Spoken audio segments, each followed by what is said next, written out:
Hello guys, कैसे हैं आप सभी। उम्मीद करता हूँ सब अच्छा ही होगा यार। तो आज यार हम एक ऐसी चीज़ के बारे में बात करेंगे जो बड़े से बड़ा बिलियनियर, चाहे वो इलन मस्क हो, जेफ बेजोस हो या फिर कोई भी ऐसा इंसान हो जिसने अपनी लाइफ में कुछ उखाड़ा है, वो ज़रूर रिकमेंड करता है, विच इज़ बुक रीडिंग। और हो भी क्यों ना यार, ऑथर ने अपनी पूरी लाइफ का जो एक्सपीरियंस है, जो ज्ञान है, वो एक छोटी सी किताब में दिया होता है। So definitely books are worth to read. लेकिन आप सबको पता है यार कि बुक्स पढ़ना काफ़ी बोरिंग काम है, पढ़ने का मन ही नहीं करता है। तो आपकी इसी प्रॉब्लम को सॉल्व करने के लिए मैंने ये यूट्यूब चैनल बनाया यार। सो इसमें मैं बड़े से बड़े नॉन फिक्शन बुक्स की आपको समरी एनिमेटेड फॉर्म में बताऊंगा। तो चलिए शुरू करते हैं, एक ऐसी स्किल के साथ जो चाहे आप किसी बिजनेस वर्ल्ड में हो, स्टूडेंट हो, टीचर हो या फिर कोई भी जॉब कर रहे हो, आपके काम आएगी ही आएगी, विच इज़ कम्युनिकेशन स्किल। और इसका ज्ञान दिया है यार एक बुक में जिसका नाम है how to win friends and influence people.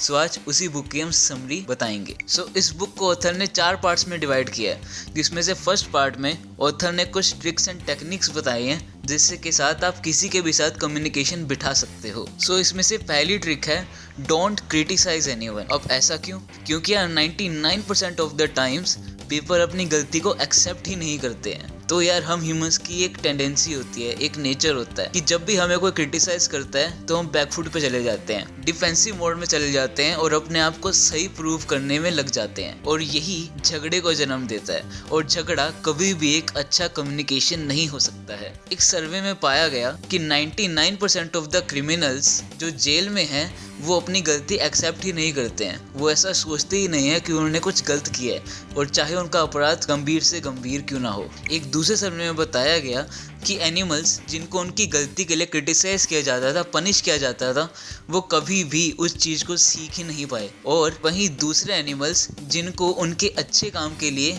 Praise किया जाता था, वो उस चीज़ को जल्दी कैच कर देते थे और ज़्यादा टाइम तक रिटेन भी कर लेते थे। सो अब क्रिटिसाइज ना करें तो करें क्या? तो यार मैक्सिमम केसेस में चुप रहें और एक बार उस इंसान की जगह खुद को रख के सोचिए, और सोचिए कि आप क्या करते और क्या उसका डिसीजन सही था या नहीं।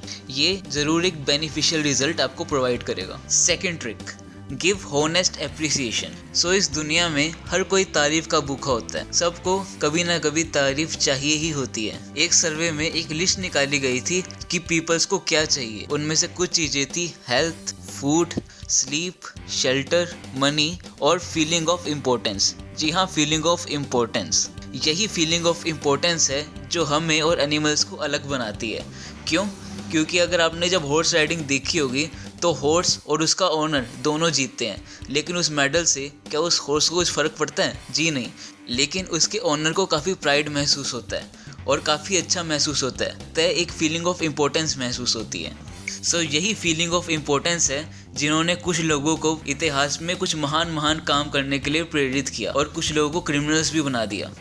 इस दुनिया में हर कोई डिफरेंट है, किसी को दान करके खुशी मिलती है तो किसी को चोरी करके। जब ये फीलिंग ऑफ इम्पोर्टेंस किसी के लाइफ में से कम हो जाती है तो वो डिप्रेशन की स्टेट में चला जाता है। डिप्रेशन का मेन रीजन लोनलीनेस नहीं है, बल्कि लेस फीलिंग ऑफ इम्पोर्टेंस है। तो कुछ ऐसे लोगों से पूछा गया जिनकी कम्युनिकेशन स्किल्स नेक्स्ट लेवल है, तो उन्होंने कहा कि हमें जब भी कुछ गलत लगता है, कुछ अच्छा नहीं लगता है, तो हम चुप रहते हैं, और जब भी हमें किसी इंसान का कोई वर्क अच्छा लगता है तो हम दिल खोल के उसकी तारीफ करते हैं। और वहीं कॉमन पीपल्स के बीच में ये उल्टा है, अगर हमें किसी का कुछ काम अच्छा लगता है तो हम चुप रहते हैं, और बुरा लगता है तो दिल खोल के उसकी बुराई करते हैं। डाइवोर्स का भी main reason lack of appreciation ही है। ऑथर ने आगे कहा है कि यहाँ पे होनेस्ट एप्रिसिएशन की बात हो रही है, फॉल्स एप्रिसिएशन की नहीं, फ्लैटरी पीपल्स की बात नहीं हो रही है यहाँ पे। एक कोट भी दिमाग में आता है कि don't afraid from your enemy but afraid from your flattery friend. Author कहते हैं कि 95% ऑफ द टाइम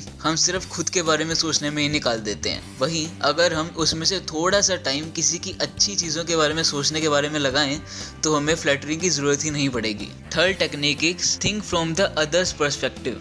हमें हमेशा यही सोचना चाहिए कि दूसरे इंसान को क्या चाहिए और हमें उसी के बारे में बातचीत करनी चाहिए। लाइक अगर फिशिंग में देखा होगा तो हमें तो फिश चाहिए, लेकिन हम ये सोचते हैं कि उस फिश को क्या चाहिए, तो हम उस हुक में एक ग्रास होपर लगा के उसको पानी में डाल देते हैं और फिश को ग्रास होपर चाहिए और हमें फिश चाहिए, तो दोनों का काम हो जाता है। तो सेम केस हम इंसानों के केस में भी होता है।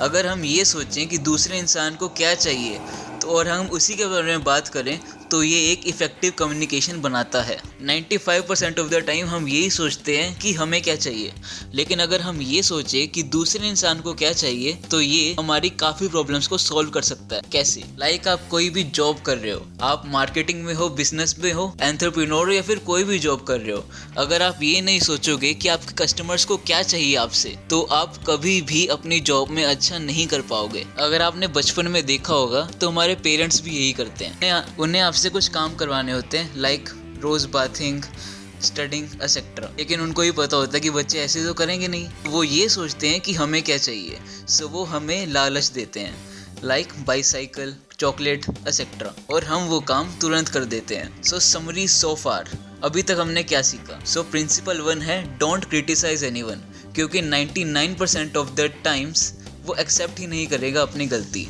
Second principle is give honest appreciation. Third principle is think from the other perspective. और तो इसके नेक्स्ट 3 पार्ट्स की समरी मैं आपको नेक्स्ट वीडियो में बताऊंगा। नेक्स्ट वीडियो की अपडेट पाने के लिए आप हमें लाइक, शेयर एंड सब्सक्राइब कर सकते। सो तब तक के लिए थैंक यू वेरी मच।